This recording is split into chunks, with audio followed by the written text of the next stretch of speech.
Friends, இன்னொரு classic recipe வீடியோட நம்ம சேனலுக்கு உங்கள் எல்லாரையும் நான் வெல்கம் பண்ணுறேன். நீங்கள் கண்டிப்பாக கண்டுபிடிச்சிருப்பீங்க, கிட்ஸுக்கு ஃபேவரட்டான ஒரு சூப்பரான ரெசிபி எப்படி பண்ணுறதுங்கிறத இன்றைக்கி சொல்கிறேன்.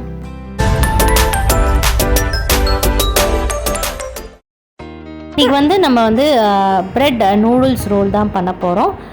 நூடுல்ஸ் நான் தனியாக வாங்கி வச்சுருக்கேன், டேஸ்ட் மேக்கர் தனியாக வாங்கி வச்சுருக்கேன். அதை யூஸ் பண்ணி தான் இன்றைக்கி இந்த ரெசிபி பண்ண போகிறோம். அதுக்கு ஒரு கடாயில் 1 டீஸ்பூன் எண்ணெய் விட்டு நல்லா சூடானதும் 1 டேபிள் ஸ்பூன் சீரகம் சேர்த்து ஒரு 2 பெரிய வெங்காயம் சின்ன சின்னதாக கட் பண்ணி அது கூட சேர்த்து நல்லா வதக்கி விட்டுக்கோங்க. நூடுல்ஸ் யூஸ் பண்ணுறேன்னு பார்க்குறீங்களா? எப்பயாவது சாப்பிட்லாங்க, தப்பு இல்லை.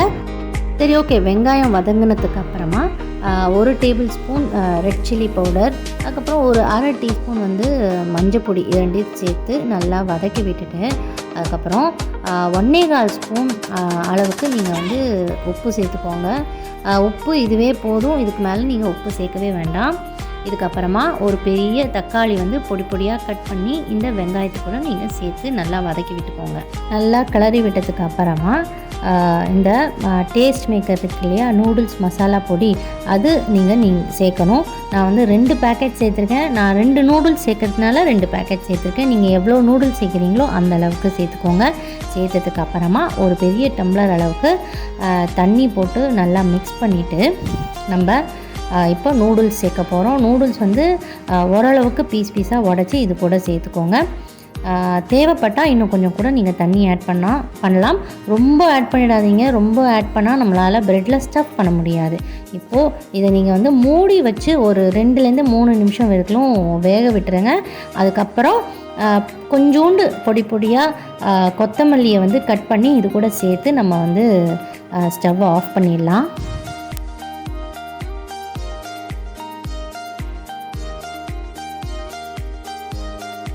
இப்போ நம்ம ரோல் பண்ணுறதுக்கான ஸ்டஃபிங் ரெடி ஆயாச்சு. அடுத்தது ஒரு மைதா பேஸ்ட் ரெடி பண்ண போகிறோம். அதுக்கு 2 டேபிள் ஸ்பூன் மைதா ஒரு சின்ன கப்பில் போட்டு கொஞ்சம் கொஞ்சமாக தண்ணி சேர்த்து நல்லா இந்த மாதிரி பேஸ்ட்டாக பண்ணி எடுத்துக்கோங்க. ரொம்ப தண்ணியாக ஆகிடக்கூடாது. இந்த பேஸ்ட் ஓரளவுக்கு கெட்டியமாக இருக்கணும். ஒட்டுறா மாதிரி, கிட்டத்தட்ட ஃபெவிகால் மாதிரி இருக்கணும்னு வச்சுக்கோங்களேன். அடுத்தது நீங்கள் ப்ரெட்டை எடுத்து இந்த ஓரம்லாம் கட் பண்ணி எடுத்துருங்க. ஓரம் கட் பண்ணி எடுத்ததுக்கு அப்புறமா பார்த்தீங்கன்னா, நம்ம சப்பாத்தி ரோல் பண்ணுவோம்ல, அந்த கட்டையை எடுத்து அந்த ப்ரெட்டை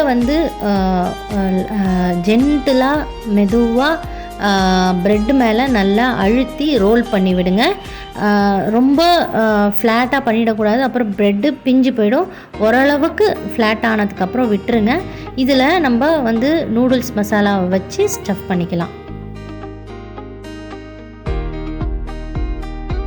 இப்போ இந்த ரோல் பண்ண ப்ரெட்டுக்கு நடுவில் 1 டீஸ்பூன் அளவுக்கு இந்த நம்ம பண்ணி வச்ச நூடுல்ஸ் மசாலாவை இது மேலே வச்சு நம்ம இதை ஃபோல்டு பண்ண போகிறோம். ரொம்ப மெதுவாக ஜாக்கிரதையாக ஃபோல்ட் பண்ணுங்கள், இல்லைனா ப்ரெட்டு கண்டிப்பாக பிஞ்சு வந்துடும். ஃபோல்ட் பண்ணின உடனே எட்ஜஸ்லாம் நீங்கள் நம்ம ரெடி பண்ணி வச்ச மைதா பேஸ்ட்டு வச்சு நல்லா ஒட்டிடுங்க.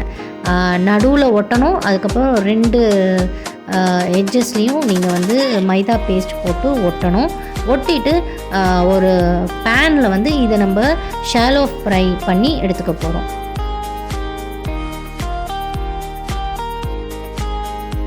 பாருங்கள், இதே மாதிரி ரோல் பண்ணிவிட்டு எட்ஜஸ் எல்லாம் நல்லா மைதா பேஸ்ட் போட்டு நல்லா ஒட்டி ஒரு பேன் சூடு பண்ணி ரெடியாக வச்சுக்கோங்க. அந்த பேனில் 2 டீஸ்பூன் பட்டர், அப்படி இல்லைன்னா நெய், 2த்துல ஏதாவது ஒன்று சேர்த்துக்கலாம். 2 டீஸ்பூன் நெய் விட்டுட்டு நம்ம பண்ணி வச்சுருக்கிற ரோல்ஸ் எல்லாம் ஒன்று ஒன்றா நம்ம ஷாலோ ஃப்ரை பண்ணி எடுத்துக்கலாம். அடுப்பு கண்டிப்பாக மீடியம் ஃப்ளேம்லேயே வச்சுக்கோங்க. ரொம்ப ஜாஸ்தியாக வச்சிங்கன்னா கண்டிப்பாக கருகி போயிடும், அப்புறம் டேஸ்ட் நல்லாவே இருக்காது. ஒரு 1 நிமிஷம் அப்படியே விட்டுருங்க. ஒரு பக்கம் நல்லா கிறிஸ்பானதுக்கப்புறம் திருப்பி விட்டு இன்னொரு நிமிஷம் அப்படியே விட்டிங்கன்னா இன்னொரு பக்கமும் நல்லா ஃப்ரை ஆகிடும். அந்த ரோல்ஸை திருப்பி விடுறதுக்கு முன்னாடி ஒரு 1/2 டேபிள் ஸ்பூன் அளவுக்கு நெய் இல்லை பட்டர் மறுபடியும் இது கூட மேலாக சேர்த்துட்டு அதுக்கப்புறமா திருப்பி விடுங்க. இப்போ பார்த்தீங்கன்னா ஒரு பக்கம் நல்லாவே கிறிஸ்பாக ஃப்ரை ஆயாச்சு. இதை ஜென்டிலாக திருப்பி விட்டு இன்னும் ஒரு நிமிஷம் விட்டிங்கன்னா இன்னொரு பக்கமும் நல்லா கிறிஸ்பாக ஆகிடும். எந்த பக்கம் ஃப்ளாட்டாக இருக்கோ அந்த பக்கம் வந்து ஃபுல் கிறிஸ்பாக ஆகும். இன்னொரு பக்கம் வந்து ஓரளவுக்கு லைட்டாக தான் நம்மளுக்கு ஃப்ரை ஆகும். ஸோ பார்த்தீங்கன்னா இப்போ தெரியும் உங்களுக்கே.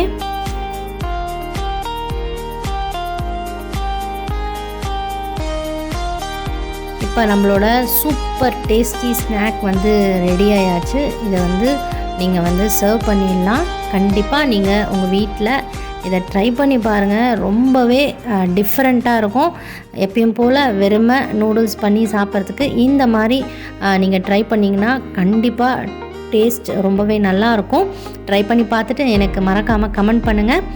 மறக்காமல் எங்களோட சேனல் கிளாசிக் ஷேர்ஸ் கண்டிப்பாக சப்ஸ்கிரைப் பண்ணி வச்சுக்கோங்க. அடுத்தடுத்து சூப்பர்பான கிளாசிக் வீடியோஸ்லாம் நான் உங்களுக்காக போஸ்ட் பண்ணிகிட்டே இருப்போம். அடுத்தது ஒரு கிளாசிக்கான வீடியோவோட நான் உங்களை நாளைக்கு சந்திக்கிறேன். அது வரைக்கும் பாய்.